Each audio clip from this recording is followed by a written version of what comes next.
हाँ भाई करें शुरू। तो देखो मार्केट के अंदर सैमसंग की S23 सीरीज का तो नाम काफी ज्यादा है इस साल, क्योंकि S23 ले लो, प्लस ले लो या अल्ट्रा ले लो, उसने अलग ही लेवल सेट किया हुआ है। और यहाँ पर भाई आईफोन की 15 सीरीज में एक तो आईफोन 15 और 15 प्लस दो ही फोन मेरे को पर्सनली अच्छे लगे। प्रो और प्रो मैक्स तो ओवररेटेड लगे हैं। तो भाई आज हम इसका कंपैरिजन करने वाले हैं S23 प्लस से। दोनों ही प्लस वेरिएंट है। अगर आप नॉन प्लस वेरिएंट का भी कंपैरिजन देखना चाहते हो तो इसे ही देख लो। यहाँ पर बस स्क्रीन साइज और बैटरी बड़ी होती है, तो इसके अलावा प्राइस भी ज्यादा होता है, इतना ही डिफरेंस है, बाकी सारी चीज सिमिलर ही है। अब यहाँ पर सबसे पहले बता दूं प्राइस डिफरेंस। भाई आईफोन का प्राइस 90,000 रुपए 6/128GB वेरिएंट का, वहीं पर S23 प्लस का प्राइस है 95,000 रुपीज, बट यहाँ पर 8/256GB वेरिएंट मिल रहा है। और एप्पल का 128GB लेना सर दर्द है, क्योंकि यहाँ पर स्टोरेज फुल के आप नोटिफिकेशन देख देख के परेशान होने वाले हो। तो मैं कहूंगा कि 256GB बाय करना, जो कि आपको 95,000 का ही पड़ने वाला है। बट यहाँ पर एक और सरप्राइजिंग चीज ये है कि सैमसंग के फोन पे अभी भी डिस्काउंट देखा जाए तो ज्यादा है। अगर आप इसे ऑफलाइन से बाय करोगे आफ्टर डिस्काउंट तो 75,000 रुपीज का ये वाला वेरिएंट पड़ जाएगा। और ये भी डिपेंड करता है कि आप किस शॉप से बाय कर रहे हो, उसके बाद आपको शायद और भी डिस्काउंट मिल जाए। वहीं पर एप्पल के पास सिर्फ 5,000 रुपए का डिस्काउंट है, तो यहाँ पर भी सैमसंग बेटर लगा मुझे। अब यहाँ पर ये होगी प्राइसिंग की बात। अब यहाँ पर इतना महंगा कंपैरिजन ला रहे हैं तो आपका चैनल सब्सक्राइब करना तो बनता ही है, क्योंकि भाई हमारे पड़ोसी बिक गए इतने महंगे फोन में, तो उनके लिए चैनल सब्सक्राइब कर देना। और वीडियो पसंद आए तो 10,000 लाइक का एम करते हैं। बाकी आप अपना फेवरेट फोन जरूर बताना इन दोनों में से। अब यहाँ पर इन हैंड फील से स्टार्ट करेंगे, क्योंकि इतना मोटा पैसा जा रहा है तो किसकी इन हैंड फील बेटर है। तो सबसे पहले बिल्ड के बारे में बता देता हूं। बैक में भाई सैमसंग के पास मिलती है विक्टस 2 की प्रोटेक्शन, एंड आईफोन में कस्टम कॉर्निंग ग्लास है। दोनों ही फ्रोस्टेड बैक है, मतलब दोनों पर फिंगरप्रिंट हल्के हल्के से लगते हैं, बट ये ब्लैक कलर है तो इस पे थोड़े से ज्यादा विजिबल है व्हाइट के कंपैरिजन में। तो अगर आप इसका व्हाइट कलर बाय करते हो तो दोनों ऑलमोस्ट सेम ही होने वाले हैं, तो यहाँ पर ज्यादा डिफरेंस है नहीं। और दोनों की बिल्ड क्वालिटी बैक की काफी सॉलिड है। साइड का फ्रेम अब दोनों में एल्यूमिनियम मिलता है, बट फर्क इतना ही है कि सैमसंग में आपको पॉलिश्ड फिनिशिंग मिलती है, जिसकी वजह से यहाँ पर थोड़ा सा शाइनी सी फीलिंग आती है, बट यहाँ पर भी फिंगरप्रिंट विजिबल नहीं है। और आईफोन में मैट फिनिश मिलती है प्रॉपर। अब यहाँ पर मेरे पास जो ब्लैक कलर है ना आईफोन का, मैं डेफिनेटली ये चीज तो बोल सकता हूँ अपने एक्सपीरियंस से कि 1 साल के अंदर यहाँ से कलर छुटने वाला है। तो अगर आप ऐसा फोन बाय करना चाहते हो जिसमें कलर ना छुटे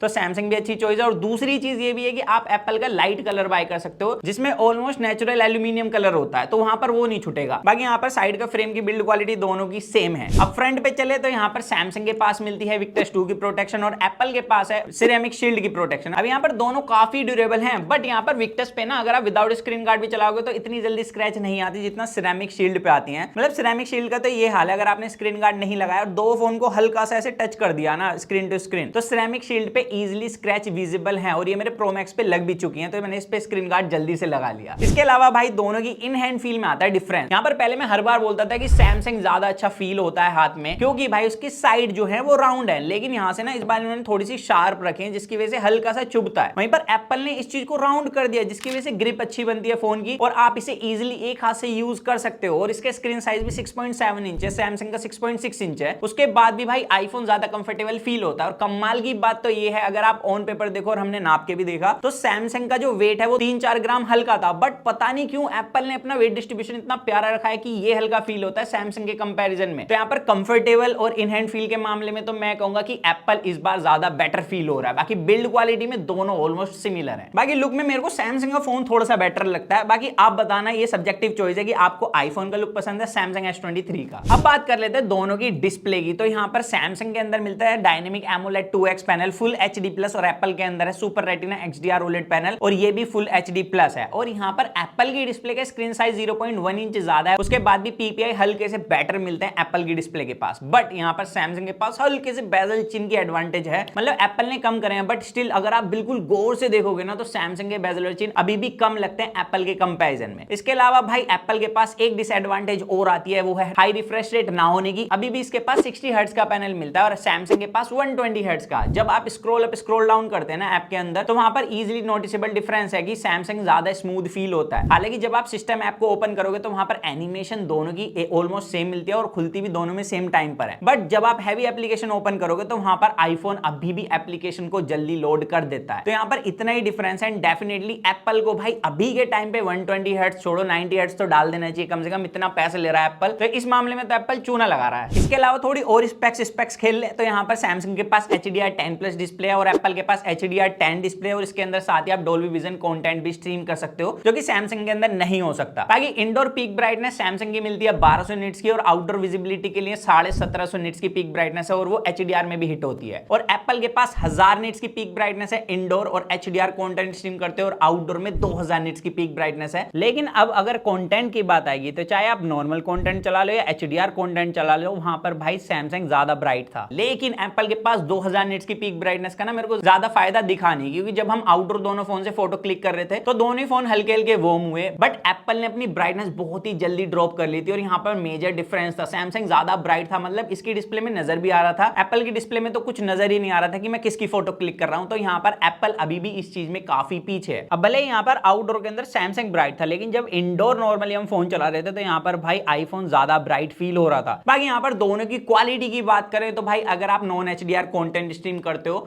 तो यहाँ पर फर्क इतना है कि यहाँ पर सैमसंग की डिस्प्ले में एक तो आपको काफी सारे मोड मिल जाते हैं, दूसरा सैमसंग की display by default vivid mode पे लग के आती है। तो यहाँ पर हमने जब दोनों में डिफरेंस देखा तो यहाँ पर सैमसंग की डिस्प्ले थोड़े से वाइब्रेंट कलर शो करती है, जो कि काफी लोगों को पसंद है। वहीं पर एप्पल की डिस्प्ले के अंदर ना स्किन टोन काफी अच्छा निकल कर आता है और ये शेडोज को काफी अच्छे से हाईलाइट करता है वीडियो के अंदर। तो मेरे को ये फायदा लगा और यहाँ पर मैं कह सकता हूँ कि एप्पल की डिस्प्ले वेल कैलिब्रेटेड है। हालांकि आपकी पर्सनल प्रेफरेंस पर भी डिपेंड करेगी कि आपको भाई थोड़े से वाइब्रेंट कलर पसंद है या थोड़े से बैलेंस साइड वाले कलर पसंद है। बाकी आप सैमसंग की डिस्प्ले के अंदर सेटिंग्स में जाके अपने हिसाब से चेंज भी कर सकते हो इस चीज को। इसके अलावा HDR कंटेंट स्ट्रीम करते हो जो फर्क था वो यही है कि एप्पल के पास जैसे 2000 निट्स की पीक ब्राइटनेस मिलती है, इसकी वजह से जो सेपरेशन है ना डार्क पार्ट और ब्राइट पार्ट में वो काफी बेहतर देखने के लिए मिलता है। और यहाँ पर स्किन टोन अच्छा है, साथ ही ब्राइट पार्ट काफी ज्यादा बेहतर निकल कर आता है सैमसंग के कंपैरिजन। इसके अलावा भाई एप्पल के पास एक डिसएडवांटेज है, अभी तक टच आईडी नहीं मिलती है इसके अंदर। यहाँ पर आपको फेस आईडी दी गई है, तो यहाँ पर इससे ना अनलॉक करना थोड़ा सा मेरे को मुश्किल लगता है as compared to in display fingerprint sensor. हालांकि वर्क काफी अच्छे से करती है इसकी फेस आईडी, बट यहाँ पर इन डिस्प्ले फिंगरप्रिंट सेंसर का क्या है ना, मेरे को अपने चेहरे तक लाने की जरूरत नहीं है, मैं दूर से अनलॉक कर दूंगा फोन। और यहाँ पर जो फिंगरप्रिंट की पोजीशन है सैमसंग के अंदर वो काफी अच्छी मिलती है और खुलता भी काफी तेजी से है। और यहाँ पर सैमसंग के पास एक फायदा और है कि इसके पास AOD मिलता है, ऑलवेज ऑन डिस्प्ले। एप्पल भाई अपने प्रो के अंदर देता है AOD, और वो भी AOD सा लगता नहीं, ऐसा लगता है जैसे डिस्प्ले बंद ही ना हुई हो। बट इसके पास स्टैंड बाय का मोड मिलता है, मतलब आप अपने फोन को अगर लैंडस्केप मोड में लगा के चार्ज करोगे तो ये भाई 80,000 रुपए की वॉच की तरह काम करेगा। बाकी यहाँ पर दोनों में IP68 रेटिंग मिलती है। सैमसंग के पास यहाँ पर डिसएडवांटेज है कि 1.5 मीटर तक ही वाटर रेजिस्टेंट है और एप्पल है 6 मीटर तक। अब यहाँ पर दोनों ही कंपनी वारंटी नहीं देती, दोनों ही छोड़ो कोई भी कंपनी वारंटी नहीं देती, भले ही हर कोई कह दे कि IP रेटिंग दी है। बट यहाँ पर फिर भी ये देखा गया है कि सैमसंग के कंपैरिजन में एप्पल के फोन थोड़ा कम खराब होते हैं पानी के अंदर। बट मेरे को सैमसंग की एक चीज तो अच्छी लगती है, इसमें सैमसंग पे है, मेरे को कोई भी कार्ड लेके घूमने की जरूरत नहीं है, इसमें डालूंगा टैप करूंगा पेमेंट हो जाएगी। बट एप्पल के अंदर एप्पल पे इंडिया में नहीं मिलता है, बाहर वाली कंट्रियों में है, तो भाई इसमें डाल देना चाहिए। इसके अलावा हैप्टिक्स की बात करें तो हमने काफी टाइम पहले से देखा है भाई सैमसंग के हैप्टिक्स हमेशा से कमजोर रहे हैं। यहां तक कि S23 अल्ट्रा के भी मैं इससे कंपेयर कर दूंगा ना आईफोन से, तो भाई वो कमजोर ही मिलेंगे। तो हैप्टिक के मामले में तो आईफोन ज्यादा बेहतर है। और दूसरे स्पीकर्स में भी भाई सैमसंग से बेहतर है, आईफोन के स्पीकर से ज्यादा लाउड है और ज्यादा रिच साउंड करते हैं। अब इसके अलावा जो मेजर डिफरेंस आता है दोनों के बीच में वो है इनकी परफॉर्मेंस। सैमसंग ने 8 Gen 2 प्रोसेसर दिया जो 4nm पर बिल्ड है, ऑक्टा कोर प्रोसेसर है। एप्पल ने दिया इसके अंदर A16 बायोनिक प्रोसेसर, ये भी 4nm पर बिल्ड है, लेकिन देखा जाए तो टेक्निकली 1 साल पुराना प्रोसेसर है जो कि इन्होंने 14 प्रो सीरीज के अंदर दिया था, वो इसके अंदर डाल दिया। अभी वाले फोनों के अंदर तो भाई बायोनिक हटा के A17 प्रो दिया है, तो यहाँ पर ये भी 4nm पर बिल्ड है, लेकिन ये है भाई 6 कोर प्रोसेसर। बाकी यहाँ पर हमने भाई इन सब चीजों को साइड करके ना टेस्टिंग रन कराई, full brightness background app remove करी और दोनों में सेम टाइम पे स्टार्ट करा, सेम टेम्परेचर पर लाकर। और यहाँ पर हमें ये देखने के लिए मिला कि दोनों ही बार जो स्कोर है उसमें लगभग 30,000 का डिफरेंस था। एंड यहाँ पर जो ब्राइटनेस है ना वो भाई इस बार सैमसंग ने स्टार्टिंग में मतलब करीब 40% टेस्टिंग में ही ब्राइटनेस ड्रॉप कर ली थी, बट एंड होते होते सैमसंग ने रिकवर कर ली, एप्पल ने अपनी ब्राइटनेस ड्रॉप रखी, तो यहाँ पर इतना ही फर्क था। इसके अलावा टेम्परेचर की बात करें तो यहाँ पर सैमसंग का 45 डिग्री गया एंड एप्पल का 42 डिग्री गया, तो यहाँ पर टेम्परेचर भी दोनों का ज्यादा नहीं बढ़ा, बट स्टिल टेम्परेचर के मामले में आईफोन बेहतर है और स्कोर के मामले में सैमसंग थोड़ा बेटर निकल कर आया। बट भाई इन टेस्टिंग पे हमेशा से बिलीव नहीं करना चाहिए, थोड़ा बहुत कर लो, क्योंकि जब हम दोनों फोन को बाहर यूज कर रहे थे, फोटोज क्लिक कर रहे थे, तो एप्पल ने ब्राइटनेस भी जल्दी ड्रॉप करी थी और ज्यादा वार्म भी फील हो रहा था सैमसंग के कंपैरिजन में। तो यहाँ पर भाई देखो कितना डिफरेंस आया ना एक्चुअल लाइफ में और ऐसी टेस्टिंग के अंदर। बाकी जीपीयू टेस्ट हमें कराना बनता है, क्योंकि देखना भी तो था किसके अंदर फ्रेम रेट ज्यादा स्टेबल मिलेंगे। तो यहाँ पर फ्रेम रेट्स तो भाई आईफोन के अंदर ज्यादा स्टेबल थे, बट स्कोर में भाई सैमसंग बेहतर निकल कर आया। बाकी हीटिंग मैंने देखा कि सैमसंग की स्टिल यहाँ पर भी ज्यादा थी आईफोन के कंपैरिजन में, तो आईफोन भाई टेस्टिंग में तो कम गर्म होता है सैमसंग के कंपैरिजन में, लेकिन जब बाहर ले जाते हैं ना फोन फोटो क्लिक करने के लिए, तो उस टाइम पे आईफोन थोड़ा ज्यादा गर्म फील होता है S23 कंपैरिजन में, तो ये बिल्कुल अपोजिट है। अब यहाँ पर गेमिंग की बात करें सारे स्कोर को साइड करके, तो हमने पहले भी देखा है कि भाई सैमसंग से बेहतर आईफोन के अंदर गेम प्ले मिलता है। तो यहाँ पर भाई सेम सेटिंग्स पे गेम प्ले करने के बाद भी हमने देखा कि आईफोन की कंसिस्टेंसी और जैसी काफी सारे बंदे आ जाते हैं इंटेंस सिचुएशन में, तो वहां पे स्टेबिलिटी आईफोन की ज्यादा अच्छी है। जितना जितना ज्यादा टाइम खेलोगे उतना ज्यादा फर्क मिलेगा, ये चीज मैं खुलकर कह सकता हूं। तो कंसिस्टेंसी के मामले में जैसे कि हमने देखा स्टेबिलिटी आईफोन की बेहतर आ रही थी, तो वो रियल में भी देखने के लिए मिलता है। बाकी हीट तो भाई गेमिंग के टाइम पे सैमसंग थोड़ा सा ज्यादा हुआ, जितना हमने देखा, मतलब इस पे ज्यादा लोड पड़ता है तो ये थोड़ा सा ज्यादा वार्म होना स्टार्ट हो जाता है। बट नॉर्मल टास्क में आईफोन थोड़ा ज्यादा वार्म होता है इसके कंपैरिजन में, तो ये दो बिल्कुल अपोजिट चीज है। बाकी यहाँ पर जिनसिन इंपैक्ट जैसे गेम खेलोगे तो भाई इसके अंदर अच्छे से खेल नहीं पाओगे, और आईफोन के अंदर आप आसानी से खेल सकते हो और वो भी काफी स्मूथली रन होता है। तो ये चीज तो कही जा सकती है। अगर आपको सैमसंग के किसी फोन के अंदर गेमिंग करनी है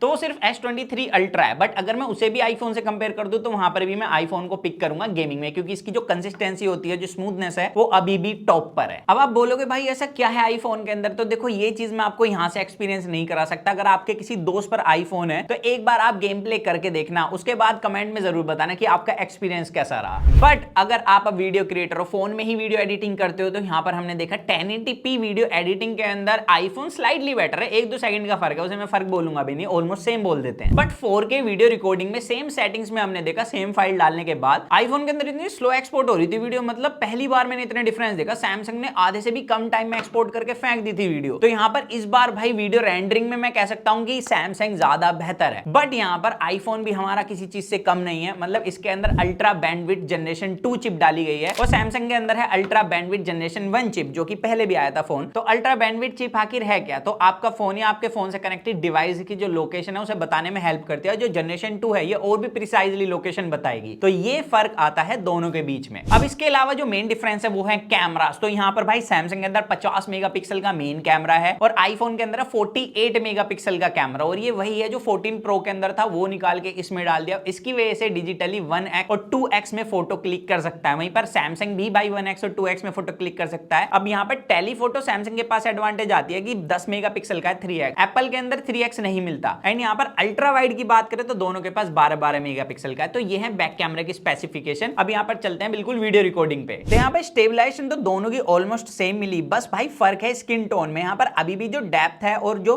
भाई आपको कलर्स मिलते हैं वो एप्पल के अंदर बेहतर है। बाकी लाइट कंट्रोल दोनों का अच्छा है, बट सैमसंग थोड़ा सा गोरा करने पर फोकस करता है, और यहाँ पर अपोजिट लाइट में सैमसंग थोड़ा सा फेडेड कर देता है, मतलब एक्सपोजर को कंट्रोल करने के चक्कर में सॉफ्टवेयर थोड़ा सा मात खा जाता है यहाँ पर। अब यहाँ पर दोनों के अंदर ना सुपर स्टेबलाइजेशन का एक मोड मिलता है। सैमसंग के अंदर इसे कहते हैं सुपर स्टेडी मोड और एप्पल के अंदर बोलते हैं इसे action mode. Action mode 2.8K में वीडियो रिकॉर्ड करता है और सैमसंग के सुपर स्टेडी मोड 2K में वीडियो रिकॉर्ड करता है। अब दोनों के अंदर ही 1x 2x में वीडियो रिकॉर्ड की जा सकती है। अब यहाँ पर हमने भाई 1x में पहले वीडियो रिकॉर्ड करी, तो यहाँ पर देखा स्टेबलाइजेशन दोनों की अच्छी थी और अल्ट्रा वाइड के अंदर भी स्टेबलाइजेशन दोनों की अच्छी थी। बट यहाँ पर मैं आपको एक बात बता दूं कि जैसे आप वीडियो रिकॉर्ड कर रहे हो तो यहाँ पर आप लेंसेज में स्विच कर सकते हो। आईफोन के अंदर सैमसंग में एक ही लेंस पे लॉक हो जाता है, तो आप जूम करोगे तो वो डिजिटल जूम होने वाला है, लेंसेज के बीच में स्विच नहीं होगा। और दूसरा जब आप एक्शन मोड के बीच में स्विच करोगे 1x और 2x में, तो यहाँ पर जो ट्रांजिशन है वो सैमसंग की काफी बेकार है। ऐसे लगता है जैसे कि आप एक लेंस से दूसरे लेंस में स्विच कर रहे हो, और भाई इस एप्पल के अंदर है प्रॉपर की एक बिल्कुल ऐसे लगता है जैसे लेंस कोई जूम कर रहे हो, जूम आउट कर रहे हो। तो यहाँ पर इस मामले में मुझे एप्पल थोड़ा बेहतर लगा है। बाकी पोर्ट्रेट वीडियो मोड के अंदर एज डिटेक्शन भाई इस बार मैंने देखा कि एप्पल का स्लाइटली बेटर हुआ है, और यहाँ पर आपको दिख रहा होगा डिफरेंस कि सैमसंग थोड़ा ज्यादा ब्राइट लग रहा है तो ये बेहतर है, बट ऐसा नहीं है। बट यहाँ पर मेरे को एप्पल स्किन टोन में थोड़ा अच्छा लगा, बट एज डिटेक्शन में अभी भी कह सकता हूं कि सैमसंग ज्यादा अच्छा है। अब यहाँ पर इसमें भी एक प्रॉब्लम आती है, सैमसंग के अंदर यहाँ पर भी आप जूम इन जूम आउट नहीं कर सकते, लेकिन एप्पल के अंदर 1x और 2x में स्विच किया जा सकता है। और लास्ट टाइम एक भाई ने पूछा था कि 2x में पोर्ट्रेट वीडियो रिकॉर्डिंग की जा सकती है कि आईफोन के अंदर, तो हाँ आपके सामने रिजल्ट्स हैं। अब यहाँ पर लो लाइटिंग परफॉर्मेंस की बात करें तो यहाँ पर एप्पल थोड़ा सा ना डल फील करा रहा है, बट यहाँ पर अगर ग्रेन्स देखें तो सैमसंग के अंदर ग्रेन ज्यादा है, भले इसने सॉफ्टवेयर से जो एक्सपोजर है वो अप किया हुआ है, तो यहाँ पर भी आईफोन बेहतर है। तो ये बात हो गई वीडियोस की। अब यहाँ पर चलें फोटोज पे, तो फर्क आता है भाई कलर में। अगर आपको वाइब्रेंट कलर पसंद है तो मैं सीधा बोलूंगा कि आप सैमसंग की तरफ जाओ, बट अगर आपको थोड़े से न्यूट्रल कलर पसंद है तो यहाँ पर भाई अभी भी आईफोन आप लोगों के लिए है। बाकी यहाँ पर HDR दोनों ही फोन काफी अच्छे से हिट कर लेते हैं, बट अभी भी जो HDR है वो सैमसंग का कहीं ना कहीं थोड़ा बेहतर है। बट सैमसंग के अंदर दिक्कत ये है कि थोड़ा सा वाइब्रेंट कलर करने के चक्कर में शैडोज को अच्छे से हाईलाइट नहीं कर पा रहा है, वहीं पर एप्पल इस चीज को काफी अच्छे से कर रहा है। और एप्पल के पास एक एडवांटेज और है, भले इसके पास 2 मेगापिक्सल का कम कैमरा मिलता है क्योंकि 48-50 मेगापिक्सल दोनों में फर्क है, बट उसके बाद भी यहाँ पर अगर जूम करा जाए तो डिटेल्स भाई एप्पल के पास ज्यादा अच्छी हैं। और पोर्ट्रेट मोड के अंदर एज डिटेक्शन भाई इस बार मेरे को एप्पल का भी अच्छा लगा और सैमसंग का, दोनों का सेम ही है, बस फर्क आता है तो स्किन टोन में, वो मैं टोटली आप पर छोड़ूंगा। एंड यहाँ पर अपोजिट लाइट में जब पोर्ट्रेट फोटो क्लिक करी तो यहाँ पर मेरे को सैमसंग अच्छा लगा क्योंकि इसने यहाँ पर शैडोज को अच्छे से हाईलाइट किया, और यहाँ पर डायरेक्ट सनलाइट के अंदर रिजल्ट आपके सामने है, दोनों ने लाइट काफी अच्छे से कंट्रोल करी है, फर्क है स्किन टोन का। अब यहाँ पर डिजिटल 2x पर चलें तो मेरे को पर्सनली यहाँ पर भाई सैमसंग अच्छा लगा, क्योंकि आई प्लीजिंग कलर आ रहे हैं। इस फोटो को मेरे को एडिट करने की जरूरत नहीं है, मैं फोटो क्लिक करके डायरेक्ट अपलोड कर सकता हूं। बट एप्पल की फोटो के साथ मेरे को छेड़ाखानी करनी पड़ेगी। तो यहाँ पर अगर आप भाई एडिटिंग नहीं जानते तो यहाँ पर मैं सीधा बोलूंगा सैमसंग ही बाय करना। बट यहाँ पर सैमसंग के पास एक एडवांटेज हो रहा है, इसमें 3x टेलीफोटो कैमरा मिलता है 10 मेगापिक्सल का, जिससे कुछ इस तरीके की फोटो ली जाती है। अगर आपको ज्यादा जूम करके फोटो क्लिक करना पसंद है तो यहाँ पर आप सैमसंग की तरफ जा सकते हैं, और इसका एज डिटेक्शन, लाइट कंट्रोल, सब चीज काफी अच्छी मिलती है। अब यहाँ पर बात आती है लो लाइटिंग फोटो की। तो देखो लो लाइटिंग फोटो में भले ही आपको सैमसंग थोड़ा सा ब्राइट फील कराए, लेकिन भाई एप्पल के अंदर डिटेल्स मैंने देखा कि कहीं ना कहीं बेहतर मिलती है। शैडोज को अच्छे से कंट्रोल करके रखता है, हाइलाइट्स को अच्छे से मेंटेन करके रखता है, तो मेरे को इतना फर्क मिला। बाकी फ्लेयर्स दोनों के अंदर भाई ऑलमोस्ट सेम ही देखने के लिए मिलते हैं। अब यहाँ पर अगर आप, जैसे मैंने बताया, अगर आपको ब्राइट फोटो पसंद है तो सैमसंग आपकी चॉइस है, लेकिन अगर आपको थोड़ी सी डिटेल पसंद है तो यहाँ पर भाई आईफोन मेरे को ज्यादा बेहतर लगा। बाकी अल्ट्रा वाइड दोनों में 12 मेगापिक्सल का फर्क आता है कलर में, और यहाँ पर मेरे को सैमसंग ही बेहतर लगा, क्योंकि ये थोड़े से आई प्लीजिंग कलर देता है। लेकिन जैसे आप थोड़ा सा अपोजिट लाइट चले जाते हो तो ये अगेन शैडोज को अच्छे से हाईलाइट नहीं कर पाता और आईफोन कर लेता है। तो इतना फर्क है बैक कैमरास में। तो काफी मिक्स रिजल्ट है, जो कि मैं टोटली आपकी पर्सनल प्रेफरेंस पे छोड़ूंगा। आप बताना आपको किसकी फोटोज अच्छी लगी। एंड वीडियो में तो क्लियरली बोला जा सकता है कि अभी भी एडवांटेज एप्पल के पास है, चाहे वो लेंस स्विच की बात हो चाहे कलर्स की हो। बट भाई सैमसंग के अंदर अभी भी शटर स्पीड काफी कमजोर मिलती है, जिस हिसाब से प्राइस ले रहे हैं। एप्पल के अंदर आप 2 फोटो क्लिक कर दोगे, सैमसंग के अंदर वहीं पर 1 फोटो क्लिक होती है। तो यहाँ पर एप्पल उस चीज में बेटर है। अब चलते हैं फ्रंट कैमरे में। तो यहाँ पर दोनों के पास 12 मेगापिक्सल का फ्रंट कैमरा है। सबसे पहले वीडियो देखिए। अब एक बात अच्छी है भाई, इतने प्राइस लेकर ये दोनों ही फोन 4K 60 FPS की फ्रंट वीडियो रिकॉर्डिंग देते हैं। और यहाँ पर लाइट देख सकते हो किसने बैकग्राउंड में अच्छे से कंट्रोल करी है। आई थिंक सैमसंग ज्यादा अच्छे से लाइट कंट्रोल कर रहा है बैकग्राउंड में। और ये डायरेक्ट सनलाइट में यहाँ पर मैं देख पा रहा हूँ। भाई साहब आईफोन ने थोड़ा सा अजीब स्किन टोन कर दिया।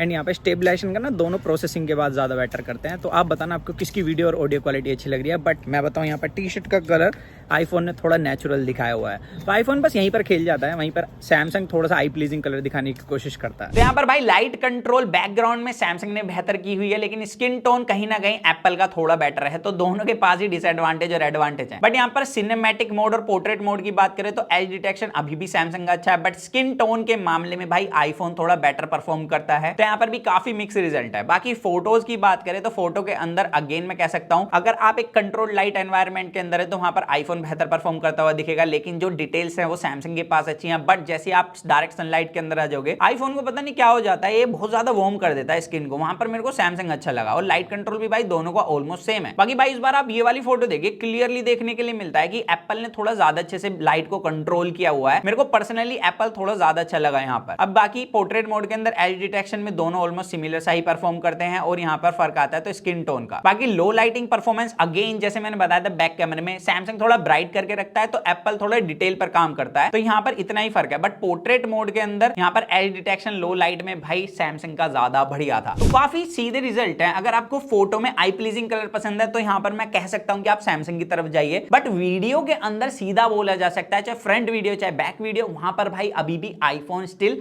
अपनी एक पोजीशन बनाए हुए है। अब देखो लास्ट वीडियो के अंदर मैंने बोला था कि आईफोन के अंदर फोकस एंड डेप्थ कंट्रोल मिलता है। मतलब आप नॉर्मल फोटो क्लिक करोगे ना, उसे आप बाद में पोर्ट्रेट फोटो बना सकते हो। तो काफी लोग भड़क गए, बोलने लगे भाई सैमसंग के अंदर पहले से मिलता है, लेजेंड नोज की भाई सैमसंग के अंदर पहले मिलता है। तो देखो सैमसंग के अंदर यहाँ पर हमने सेम फोटो क्लिक करी है आईफोन और सैमसंग के अंदर। सैमसंग इसे पोर्ट्रेट फोटो में कन्वर्ट नहीं कर रहा, एप्पल कर दे रहा है। यहाँ पर रीजन क्या है, सैमसंग में जब तक डेप्थ ना आए नेचुरल वाली, जब तक ये फोटो को कन्वर्ट नहीं करता। लेकिन एप्पल में आप कैसी भी फोटो को पोर्ट्रेट फोटो बना सकते हो, बस शर्त ये है कि सब्जेक्ट पे डिटेल होनी चाहिए। अब आती है इस साल के सबसे बड़े चेंज की बात, जो है भाई एप्पल के अंदर टाइप सी पोर्ट डाल दिया। लेकिन प्रो के अंदर है USB 3.0, तो भाई नॉन प्रो के अंदर USB 2.0 ही इन्होंने पोर्ट डाले, जिसकी वजह से डेटा ट्रांसफर स्पीड इसकी कम है सैमसंग से, क्योंकि सैमसंग के अंदर USB 3.2 पोर्ट है। तो यहाँ पर सैमसंग इस मामले में एडवांटेज ले जाता है। बाकी दोनों से आप SSD कनेक्ट कर सकते हो, और यहाँ पर दोनों ही PD चार्जिंग को सपोर्ट करते हैं। बट सैमसंग के पास अभी भी एक एडवांटेज है कि ये 45 वोल्ट तक की फास्ट चार्जिंग को सपोर्ट करता है। हालांकि दोनों ही फोन बॉक्स में चार्जर नहीं देते हैं, बट भाई एप्पल सिर्फ 20 वोल्ट की चार्जिंग सपोर्ट करता है, जिसकी वजह से इसकी चार्जिंग काफी ज्यादा स्लो है। अब यहाँ पर दोनों ही 15 वोल्ट की वायरलेस चार्जिंग को सपोर्ट करते हैं। लेकिन भाई एप्पल के पास एक डिसएडवांटेज है, इसमें रिवर्स वायरलेस चार्जिंग नहीं मिलती। लेकिन अगर आप वायर से चार्ज करना चाहते हो किसी फोन को टाइप सी वाले, तो आप कर सकते हो। एंड्रॉइड में ऑप्शन मिलता है, आप चार्जिंग लेना चाहते हो, देना चाहते हो, लेकिन अगर आपके पास दो टाइप सी वाले आईफोन है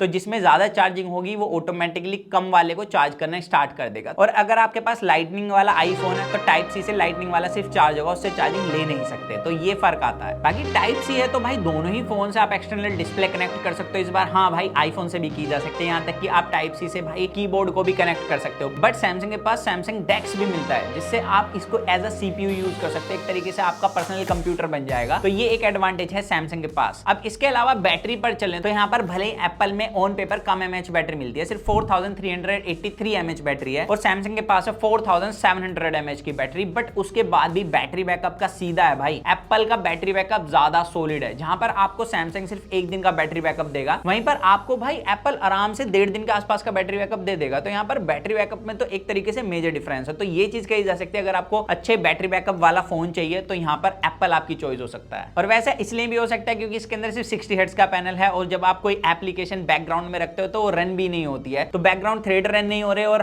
हाई रिफ्रेश रेट नहीं है, तो हो सकता है इसकी वजह से बैटरी बैकअप अच्छा मिल रहा हो। तो यहाँ पर प्राइस को देखते हुए तो मैं सीधा कह सकता हूँ कि भाई सैमसंग ज्यादा वर्थ है, क्योंकि ऑफलाइन में 75,000 रुपीज का अभी भी मिल रहा है, और अगर आपका बजट 90 या 95,000 रुपीज है तो अल्ट्रा भी आपको इतने प्राइस में मिल सकता है। और अल्ट्रा के सामने तो भाई ये फोन अभी बच्चा है। खैर यहाँ पर अगर आपका ज्यादा काम वीडियो रिकॉर्डिंग से नहीं होता, आपको ज्यादा अच्छा बैटरी बैकअप से मतलब नहीं है, और यहाँ तक कि आप ज्यादा गेमिंग नहीं करते, तो भी मैं कहूंगा कि भाई आप सैमसंग की तरफ जाना। बाकी अगर आपका इन तीन चीज से काफी ज्यादा काम है तो यहाँ पर एप्पल अभी भी आपको मैं रिकमेंड कर सकता हूँ। बाकी आप बताना आपको कौन सा फोन ज्यादा अच्छा लगा। मेरे हिसाब से वैल्यू फॉर मनी सैमसंग ही है अभी। और अगर आपको टू द पॉइंट वीडियोस देखना पसंद है तो चैनल सब्सक्राइब कर देना, और एम करते हैं इस वीडियो पे 10,000 लाइक का। सो दैट्स इट गाइस, आज की वीडियो में सिर्फ इतना ही था। तो मिलते हैं जल्द एक कूल और एक्साइटिंग वीडियो में। तो जब तक के लिए to watch your heart, stay tuned with HFB and folks guys.